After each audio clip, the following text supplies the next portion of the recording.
barkanmu da dawowa, ine wa kowa da kowa fatan alkhairi. A inda muka tsaya a wancan labarin, mun tsaya ne a inda Salima ta makale a cikin rafi saboda ta karya dokar ƙauyensu.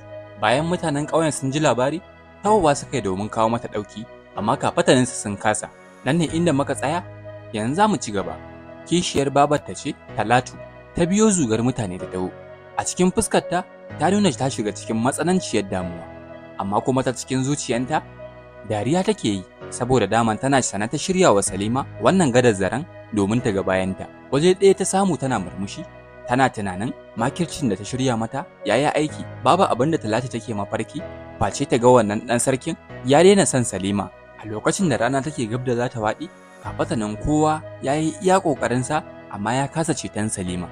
Kowa tafiya ya batta a bakin rafin nan, amma kafatanin mutanen ƙauyen nan ba wanda zuciyarsa ya masa daɗi sanadiyan faruwan wannan abu. Taron da ake yi wanda ke cike da farin ciki, komawa yayi tamkar taron zaman makoki, saboda kowa tunaninsa dare yayi an bar Salima can bakin rafi. Bayan dare yayi sosai, ba abin da Salima take ji a wajen face kukan ruwa da na tsuntsaye. Nan ne inda take fatan za a samu wani wanda zai taimake ta ya fitar da ita daga cikin matsalar da ta shiga. Ta ɓangaren mutanen ƙauyen nan kuwa, aka dinga wannan shagalin, kowa zuciyarsa ciki take da bakin ciki, saboda kusan kowa yana son halayyar Salima. Bayan gari ya waye, wannan wasan suka ci gaba, amma kafatarin farin cikin da ke cikin wasan nan ya gushe wa kowa. Daga baya ne, Laraba, mahaifiyar Salima, ta dawo daga tafiyan da ta yi na ziyartar makwabtan ƙauyensu da ta yi. Ita ma ta kai wa mahaifiyarta ne ziyara. Shi ne dalilin da ya sa bata san duk abubuwan da suka faru bayan bata nan ba. Bayan ta dawo, labarin abin da ya faru da yarta da ta ji ya matuƙar ɗaga mata hankali. Ba tare da wani ɓata lokaci ba, maza ta yi ta nufi inda Salima take. Bayan ta zo bakin rafin nan, idan Laraba ne ya cika da hawaye ganin halin da yarta take a zaune a bakin rafi. Bayan Salima ta ganta, ta yi matuƙar farin ciki. Laraba ƙara matsowa kusa da Salima ta yi, zuciyarta cike da tausayi da kuma soyayya. Yata ta buɗe baki ta faɗa mata. Nan ne inda Laraba ta san cewa tabbas ya kamata ta ɗauka wani mataki. Ta san cewa ba za ta iya karya wannan asirin ba, amma za ta iya kawo wa ita ɗauki a cikin halin da take ciki. Zuwa ta samu wani kafinta da yake cikin wannan ƙauyen. Bayan ta gama masa bayani, tare suka komo bakin ruwan nan, suka gina wa Salima ɗan ƙaramin ɗaki a wajen. Ɗakin ya zamana daidai inda Salima take a zaune a wajen. Ba wani babba ba ne, amma ya fi a ce ba komai a wajen. Ko ba komai, zai dinga kare mata rana da kuma sanyi idan dare ya yi. Daga nan ne inda Laraba ya zamana kullum tana kan hanya wajen kawo wa Salima abinci da duk abubuwan da take bukata. Sannan takan zama da ita domin su yi hira don ta ɗauke mata kewa. Su kuwa mutanen ƙauyen nan suna kallon duk abubuwan da yake faruwa kuma suna maganganu a kai.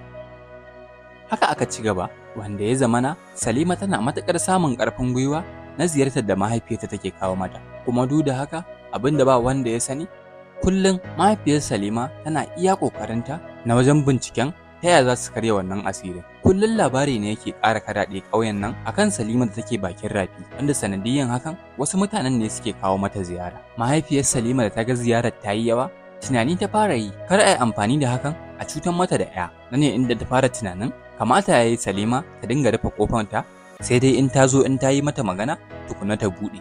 Bayan Laraba ta zo ta samu ‘yarta Salima, nan ne inda ta faɗa mata ta dinga rufe ƙofanta. In ta zo bakin ƙofan, kafin ta ƙwanƙwasa za ta rera mata waƙa, tukunna sai ta buɗe mata. Laraba ta ci gaba da faɗa mata, ina ganin hakan zai sama miki tsaro na yadda za ki san ko ma waye wanda in ya kawo miki ziyara.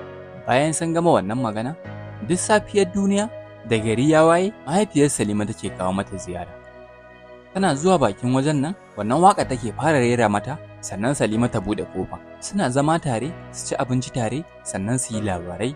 Mahaifiyar Salima takan ba ta labarurrukan abin da suka faru a cikin ƙauye. Ita kuma Salima ta ba ta labarin abin da ta gani a bakin rafin. Wannan rayuwa ita ce kullum abin da suke maimaitawa. Sannan duk lokacin da mahaifiyar Salima ta zo za ta tafi, sai ta yi kuka. Bayan an ɗauka satuttuka, mutanen ƙauyen nan ne suka fuskanci tabbas ya kamata su yi wani abu, saboda suna ganin irin yadda mahaifiyar Salima take shige da fice wajen taimakawa Salima. Yanda soyayya take ƙara ƙulluwa tsakanin mahaifiyar Salima da Salima, ita kuwa Talatu kullum ƙara harzuka take, saboda ita ba haka ta so ba. Saboda duk ziyarar da Laraba mahaifiyar Salima take kai mata, tana hango ta daga nesa. Sannan tana matuƙar baƙin ciki da jin yadda mutanen ƙauyen nan suke wa Salima addu'a ta samu ta kuɓuta. Babban bakin cikin da Talatu take har yanzu bata kitsa abin da zai kai Talatu ƙasa ba. Guri ta samu ta ƙara zama, ta ƙara tunanin to me ya kamata ta mata. Daga nan ne inda ta koma biyo bayan mahaifiyar Salima in za ta kai wa Salima ziyara. Takan ɓuya bayan bishiya, bai ɗauke ta wani lokaci ba, ta gano sirrin yadda idan mahaifiyar Salima ta je wajen Salima take samu Salima ta buɗe mata ƙofa.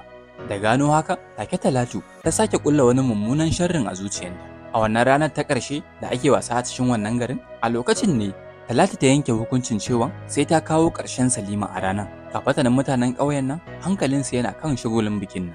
Nan ne inda Talatu ta fuskanci cewa shine kyakkyawan lokacin da ya kamata ta je ta wannan aikin. A lokacin da ta ƙaraso wajen gidan Salima a bakin rafin nan, wannan waƙar da mahaifiyar Salima take rerawa ita ta rera mata. A cikin wannan ɗakin kuwa, Salima biyo wannan muryar ta yi cikin farin ciki ta miƙe. Zuwa ta yi tana ƙoƙarin buɗe ƙofar. Tana tsammanin za ta ga fuskar mahaifiyarta, amma abin mamaki Talatu ce a tsaya bakin ƙofar. Fuskar ta cike da baƙin ciki da kuma wuƙa a ɗauke a hannunta. Sanadiyan idon ta ya rufe, bata wani ɓata lokaci ba, ta kama daɓawa mata wuƙa. Amma abin mamakin shine ba Salima ta daɓawa wuƙar ba, Nana ta daɓawa, kuma Nana ta kasance ya ce ga Talatu, saboda Talatu bata taɓa sanin yadda tana kawo wa Salima ziyara ba. Nana ta kan yawan kawo wa Salima ziyara saboda ita ma zuwanta yana ɗan ɗauke wa Salima kewa. Amma sanadiyar rufe idon Talatu da ta yi, bata gano kuskuren da ta yi ba sai bayan ta gama aikata abin da ta zo aikatawa. Wukar da ta zo daɓawa Salima sai ga ta a jikin yadda ta haifa. Hankalin Talatu bai dawo jikinta ba sai da ta ji Salima ta kwarma ihu. Wannan ihun shine ya ja hankalin gabaki ɗayan ƙauyen nan da sarkin garin da kuma ɗan sarkin. Maza suka yi suka taho wajen. Suna zuwa suka tarar da Talatu ta ji wa ‘yarta na ciwo, sai kuma Salima da ke tsaye a gefe tana cikin tashin hankali. A nan ne inda Talatu ta gane cewa ta yi matuƙar babban kuskure a rayuwanta, saboda idonta ya riga da ya rufe da mahaukacin kishi. A gaban mutanen ƙauyen nan kowa da kowa, Talatu ta buɗe baki ta ba su labarin duk abubuwan da suka faru. Nan ne inda mutane suka fuskanci cewa ashe ma abin da ya faru da Salima ita ce sila, kuma duk da haka bata haƙura da ita ba, ta biyo ta za ta kashe ta. Nan ta ci gaba da ba su labarin tun lokacin da aka haifi Salima, ta je wajen bokanta ya faɗa mata cewa Salima za ta auri ɗan sarki. Wannan kishin ne ya lullube mata zuciya, saboda ita ma tana da ƴa mace, saboda tana son ta gyara wa ƴarta rayuwa, shine dalilin da yasa ta aikata wannan mummunan kuskuren. Bayan sarkin garin ya gama saurara, ya ji duk abin da ya faru, yanke hukunci yayi ya kori Talatu daga cikin wannan ƙauyen, kuma har abada ba za ta taɓa dawowa ba. Nan ne inda Talatu ta fuskanci cewa abin da ta aikata ba wai ya ƙare ba ne akan ƴar kishiyarta, har da ita ma ƴarta ya taɓa abin. Ita kuwa ta ɓangaren Salima, bayan an ci kwana 7 wannan aljanin ya sake ta, wanda za ta iya yawanta ko'ina. Shi kuwa ɗan sarkin nan da yana tsaye a gefe bai ce komai ba, shine ya miƙe ya matso gaba. Ya samu sarki yake faɗa masa yana so sarki ya amince mai ya auri Salima. Take ba a je ko'ina ba, sarkin nan ya amince. To, Allah ya raba mu da aikata da nan sani. Ku kasance da mu domin samun daɗaɗɗen labarai irin wannan. Mun gode, sai mun ƙara haɗuwa a cikin wani labarin.